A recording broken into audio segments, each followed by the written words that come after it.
minasan! Chapter 2 Jujutsu Kaisen Modulo telah rilis dengan judul Pencegahan, di mana pada chapter kali ini kita diperlihatkan sang raja Simurian yang katanya setara dengan sang raja kutukan Ryomen Sukuna. Oh iya, siapa tahu ada yang suka dengan konten sejarah, bisa bantu subscribe channel sejarahku ya minasan, linknya ada di deskripsi. Kita mendapatkan halaman berwarna yang memperlihatkan Maru, Tsurugi, dan Yuka. Tertulis pada cover berwarna, Shaman, Jujutsu, dan Alien. Akankah ada keharmonisan dalam pertemuan ini? Lalu tertulis pula pada panel awal, memutar kembali waktu sebelum Maru dan Tsurugi bertemu. Chapter pun dimulai di Museum Ilmu Pengetahuan Masa Depan Kyoto, di mana Mino bertanya pada Usami, apakah ini benar-benar ide yang bagus untuk menunda karantina dan protokol penilaian resiko Kementerian Kesehatan? Kita tidak bisa memastikan mereka bebas dari penyakit menular atau faktor lain yang tidak diketahui yang dapat memengaruhi kita. Usami lalu menjelaskan pada Mino bahwa kita tidak punya wawasan tentang agama, bahasa, sejarah, atau budaya mereka. Dan bagaimana jika kita mulai menganggap kehadiran mereka seperti wabah? Mereka mungkin akan menyatakan perang terhadap kita lebih cepat daripada kedipan mata. Mino berpikir kita juga tidak tahu apa-apa tentang norma gender mereka. Mereka mungkin tersinggung kalau kita mengirim dua pria untuk menyambut mereka. Usami lalu menganggap bahwa Mino sudah mengerti, jadi sekarang semuanya bergantung pada keberuntungan. Dan di sini dia juga belajar agar hal seperti ini tidak terjadi. Kita pun melihat dua alien Simurian minasan yang mirip Tengen ini langsung memperkenalkan jika namanya adalah Jabaloma sebagai utusan diplomatik atas nama bangsa Simurian. Dan yang satunya lagi bernama Cross sebagai petugas pengiriman mereka. Jabaloma pun menyampaikan rasa terima kasih yang sebesar-besarnya kepada penduduk bumi atas sambutan hangat mereka. Namun, dengan tatapan tajam, Usami menyadari bahwa mereka berbicara bahasa Jepang. Tetapi dengan cepat, Usami tersenyum menjabat tangan Jabaloma dan mengatakan bahwa tentu saja mereka sangat diterima di sini. Usami memperkenalkan dirinya sebagai Menteri Luar Negeri sementara minasan. Begitupun dengan Mino yang memperkenalkan diri sebagai bawahan Usami. Namun dalam hatinya, Mino tidak tahu jika kedua alien itu ternyata bisa berbahasa Jepang. Apakah mereka menggunakan bahasa Inggris ketika berada di Amerika? Di mana Mino menggerutu, kenapa orang Amerika tidak memberitahu mereka? Padahal Amerika selalu membantah mereka soal pengiriman teknologi alien. Usami berkata dalam hati, jika dia yakin sejak resolusi paranormal Kyoto, Jepang tidak kooperatif dalam semua masalah. Mereka tidak bisa mengharapkan komunitas internasional untuk membantu sekarang. Dan karena para alien telah mengatasi kendala bahasa, itu berarti para alien lebih unggul dalam hal pengumpulan informasi. Jabaloma lalu bertanya pada Usami, apakah diperkenankan perwakilan mereka hadir di sini? Dengan tenang, Usami pun menjawab, tentu saja. Ada alasan kenapa Jabaloma ingin bertanya dulu? Dengan tersenyum, Jabaloma pun menjelaskan bahwa konsep tidak bersenjata tidak berarti baginya. Jadi, mereka tidak bisa membiarkannya hadir dengan nyaman, kecuali Usami mengerti bahwa dia tidak memiliki niat jahat. Kita pun diperlihatkan siluet sang raja yang katanya setara dengan Ryomen Sukuna minasan. Hal itu membuat Mino dan Usami sangat terkejut hanya dengan hawa keberadaannya saja. Setelah pertemuan itu, Mino pun tampak depresi. Dia bahkan bertanya pada Usami, apakah dia benar-benar hidup? Ini sangat buruk. Usami menyetujuinya. Mino tertunduk mengatakan, tidak heran mereka mengatakan itu setara dengan Ryomen Sukuna. Menurut Usami, jika para alien itu serius, mereka bisa dengan mudah menghancurkan Jepang, membuat posisi mereka saat ini sangat jelas. Mino lalu berkata, apakah mereka hanya bisa bilang, terima kasih banyak karena tidak menyerang negara kami? Meskipun begitu, Usami tidak ingin menerima semua tuntutan para alien Simurian itu. Usami lalu meminta Mino agar menyuruh utusan Simurian itu untuk menyembunyikan fakta jika mereka adalah alien, serta membiarkan para alien itu mendampingi para shaman ke sekolah Jujutsu maupun menjalankan misi. Menurut Usami, tidak akan jadi masalah besar jika semuanya berakhir seperti itu. Namun Usami akan menugaskan hal tersebut kepada Yuka dan Tsurugi. Wah, coba lihat panel mengerikan dari Sang Raja Simurian bersama Cross ini minasan. Apakah mereka terlihat ramah bagi bumi? Mino mengingatkan, sekalipun mereka berdua memang berbakat, tapi mereka masih sangat muda untuk ini. Menurut Usami, para alien Simurian itu bukanlah penjajah, melainkan pengungsi. Mino pun membenarkannya, tapi itu hanya untuk saat ini, di mana para alien itu memenuhi definisi pengungsi, namun itu semua berdasarkan laporan dari mereka sendiri dan mereka menyembunyikan detail penting. Usami kembali menjelaskan bahwa sejak perjanjian keamanan paranormal Kyoto 62 tahun yang lalu, Jepang terlena di bawah perlindungan perjanjian tersebut dan akhirnya ikut terseret dalam gelombang nasionalisme yang saat itu semakin cepat berkembang di Amerika Serikat. Menjadi negara kepulauan dan punya sentimen eksklusif memang sering berjalan beriringan. Sehingga Usami menegaskan jika mereka tidak boleh mengulangi kesalahan yang sama. Mino pun berasumsi dengan diplomasi formalistik mereka saat ini yang mereka lakukan hanyalah mempertontonkan kedangkalan alat pencegahannya. Dan skenario terburuk akan berjalan perlahan tapi pasti selama puluhan tahun. Setelah informasi mengenai alien Simurian diumumkan, maka gerakan yang memicu sentimen eksklusif publik bisa berujung pada konflik bersenjata dan itu berarti perang. Dengan serius, Usami mengatakan bahwa perang tidak boleh terjadi. Mereka harus menghindarinya dengan segala cara. Jadi, mereka harus berjuang untuk harmoni sejati. Mereka tidak bisa membuka hati para Simurian dengan formalitas dewasa mereka. Mereka butuh semangat era baru. Mendengar itu, Mino pun tersenyum senang karena dia tidak menyangka Usami akan berkata seperti itu. Lalu, Mino bertanya, apakah mereka akan menyerahkan nasib Jepang dan dunia kepada Yuka dan Tsurugi yang masih remaja? Membuat Usami berkata bahwa mereka harus melakukan apa yang perlu dilakukan sebagai orang dewasa. Panel lalu berpindah ke Yuka dan Tsurugi, di mana Yuka terkejut mengetahui tentang alien karena menurutnya itu sangat berlebihan. Tetapi Tsurugi memberitahunya, jika si penculik berkata seperti itu, alien akan datang ke bumi. Tsurugi lalu menjelaskan, berdasarkan perjanjian keamanan, diplomasi dengan para alien sepenuhnya diserahkan kepada Jepang. Rupanya, Inspektur Jenderal Jujutsu memperlakukan alien ini sebagai masalah mendesak yang setara dengan Ryomen Sukuna.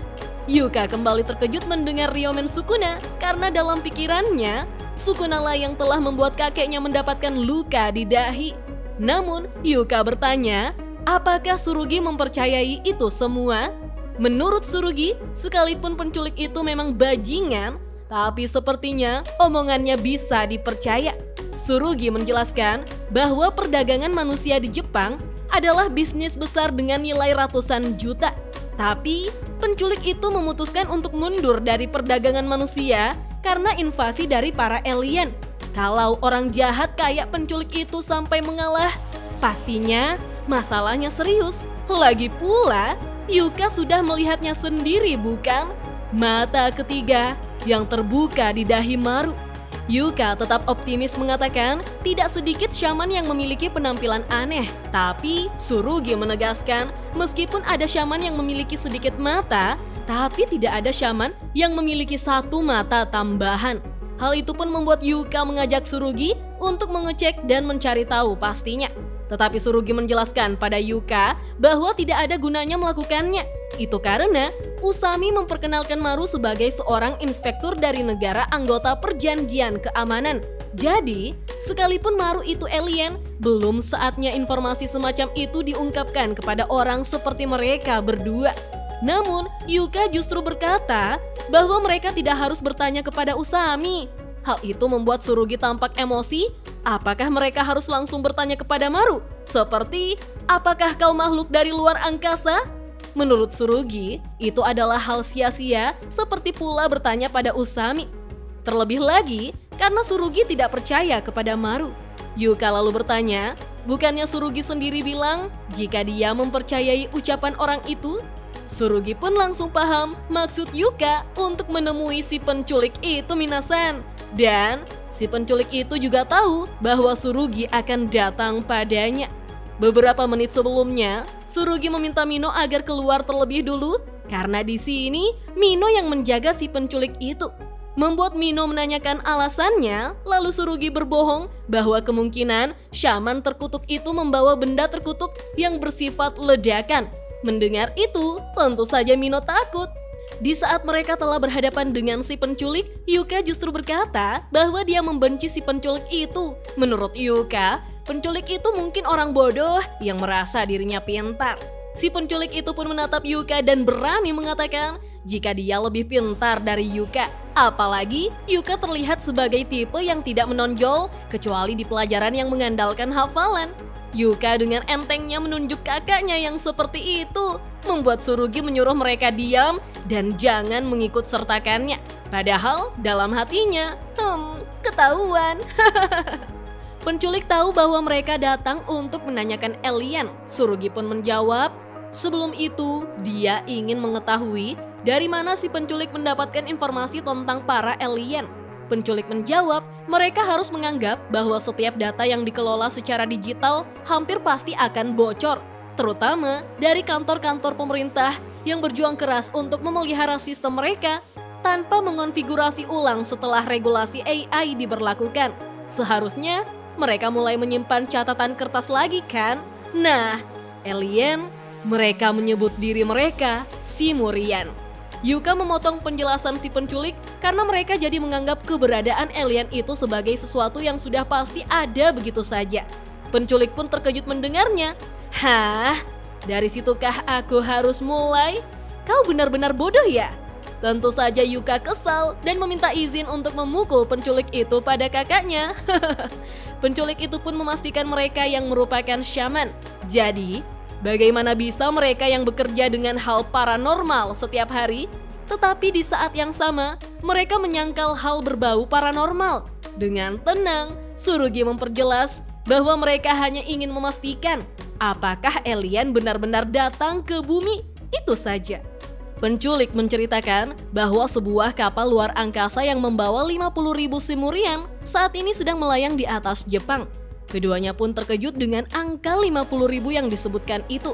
Jumlah yang bisa memenuhi stadion bisbol Koshien. Tsurugi menanyakan, apa mungkin ada kapal sebesar itu bisa melayang tanpa terdeteksi?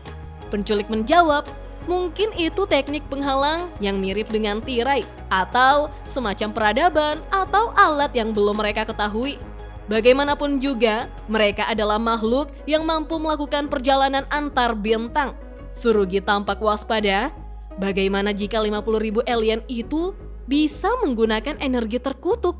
Penculik melanjutkan penjelasannya bahwa mereka mungkin bisa mencakupi kebutuhan hidup sendiri di dalam kapal luar angkasa. Tapi pada akhirnya akan ada batas. Sebelum itu terjadi, mereka pasti perlu mengisi ulang persediaan dan itu akan terjadi besok pukul 8 malam di dataran tinggi Kurumayama, Prefektur Nagano. Jika itu memang teknik barrier yang membuat kapal luar angkasa tidak terlihat, bisa jadi barrier itu juga menutupi seluruh zona pendaratan. Bagaimanapun juga, mereka perlu memastikannya dengan mata kepala mereka sendiri. Seorang shaman mungkin akan beruntung jika barrier itu melemah selama pengumpulannya. Jadi, pergi dan lihatlah sendiri.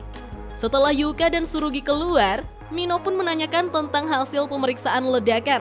Tsurugi dengan santai menjawab, semuanya baik-baik saja. Yuka lalu berbicara pada kakaknya bahwa mereka benar-benar terlihat kooperatif. Tsurugi berkomentar, mungkin bagi mereka tidak masalah, tapi bagi para petinggi yang ingin ini tetap dirahasiakan akan menganggap ini pengkhianatan atau pemberontakan. Tsurugi menyampaikan tentang apa yang akan terjadi pada pengguna kutukan yang telah melakukan dosa besar. Dia mungkin hanya ingin membuat keributan agar bisa kabur tanpa diketahui siapapun. Dan ini membuat Tsurugi benar-benar kesal. Penculik pun ditampilkan tersenyum minasan. Sekarang, di Prefektur Nagano, dataran tinggi Kurumayama. Keduanya sedang berjalan sambil mengomel, meskipun sudah malam, tapi jalanan masih sangat lembab. Yuka tahu mereka memang memutuskan untuk menuju ke puncak gunung berdasarkan keinginan hati. Tapi, bisa saja kan kapal alien berada di bawah kaki gunung? Surugi menjawab, mereka kan sedang membicarakan pesawat luar angkasa dan gunung di sini. Tentu saja mereka naik ke atas. Yuka justru kasihan dengan cara berpikir kakaknya.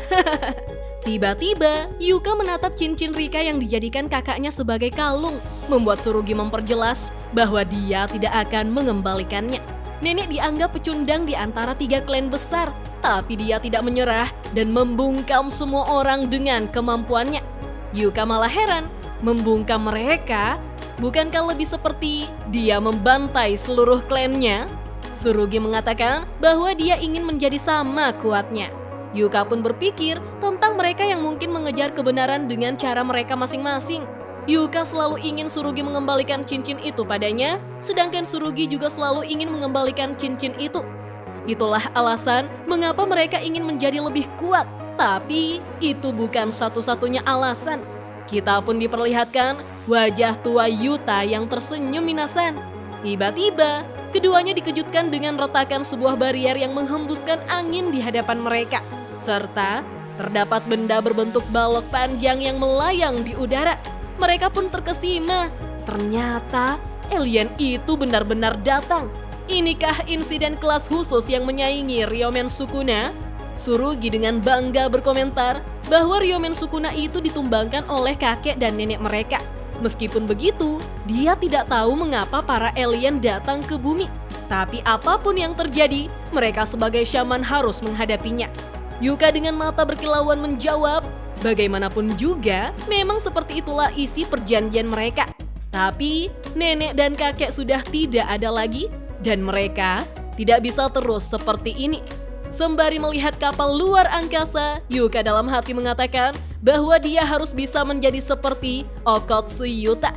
Sementara Surugi juga berpikiran yang sama, bahwa dia harus bisa menjadi seperti Maki Zenin. Di tempat yang berbeda, kita pun diperlihatkan interaksi antara dua saudara kembar alien, di mana Maru memanggil Cross dengan ramahnya karena sudah lama tidak bertemu.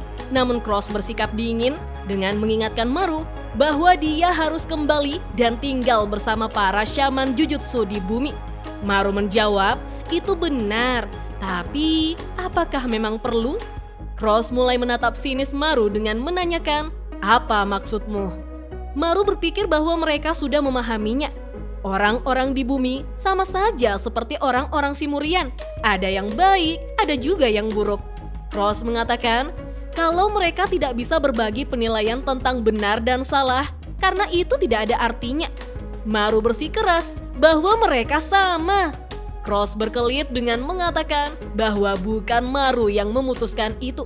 Saat ini, pendapat mereka terbagi dalam masalah konflik atau koeksistensi.